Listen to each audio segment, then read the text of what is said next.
আমি যে দ্বীপে বসবাস করি সেই দ্বীপের জমিগুলোতে পর্যন্ত মাজা পর্যন্ত গলা পর্যন্ত পানি থেকে কিছু উৎপাদন ব্যাহত হয়, যেখানে সবচেয়ে বেশি খাল আছে। সেই প্রত্যেকটা খালের উপর পানি যাতে নামতে না পারে, বৃষ্টির পানি, একেবারে প্রত্যেকটা খালের উপর দোকানপাট করা। এখন বলেন এই দোকানপাট উদ্ধার করে, দোকানপাট থেকে ভেঙে খাল উদ্ধারের যদি কোনো পরিকল্পনা হয়, বাংলাদেশে একটা গৃহযুদ্ধ লেগে যাবে। বাস্তবিক অর্থে শেখ হাসিনার পলায়ন নিয়ে আওয়ামী লীগের সাথে গৃহযুদ্ধ লাগে নাই, কিন্তু বাস্তবিক অর্থে যদি খাল নদী পুনরুদ্ধারের জন্য কোনো কর্মসূচি কোনো সরকার নেয়, নিশ্চিতভাবে গৃহযুদ্ধ লাগবে।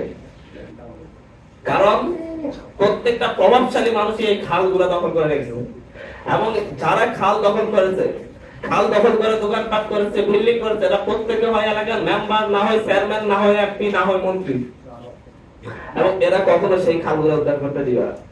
কৃষির আপনি বিপ্লব ঘটাবেন কিভাবে, কিভাবে পরিবর্তন হবে?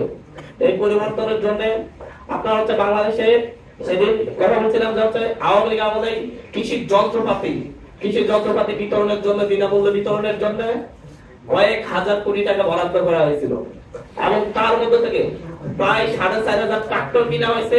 তার মধ্যে একটা ট্রাক্টর কৃষকদের কাছে পৌঁছাই গেল, এবং এগুলো কিনার আগে পুরো ফান্ড চলে গিয়েছে। এবং এটা আওয়ামী লীগের সময়ে, আওয়ামী সরকার ক্ষমতায় থাকাকালীনই তখন এই প্রজেক্টটা পরে বন্ধ করে দিতে বাধ্য হয়েছে এই দুর্নীতির কারণে। কিন্তু এটা কোনো বিচার হয় নাই, কখনো বিচার হয় নাই, এখনো বিচার হচ্ছে না।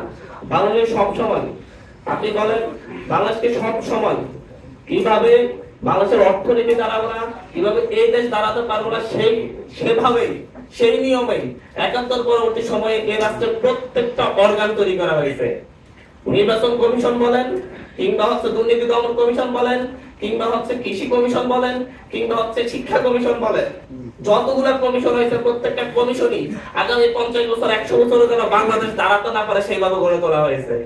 এবং যার ফলে রন্ধ্রে রন্ধ্রে এমন আমলাতন্ত্রের এমন ব্যবস্থা করে, আমলাতন্ত্র এমন ভাবে গড়ে তোলা হয়েছে, বাংলাদেশের কোন একজন সরাসরি কোন একজন কৃষক রাষ্ট্রের কোন সুযোগ সুবিধা সরাসরি গ্রহণ করতে পারবে না।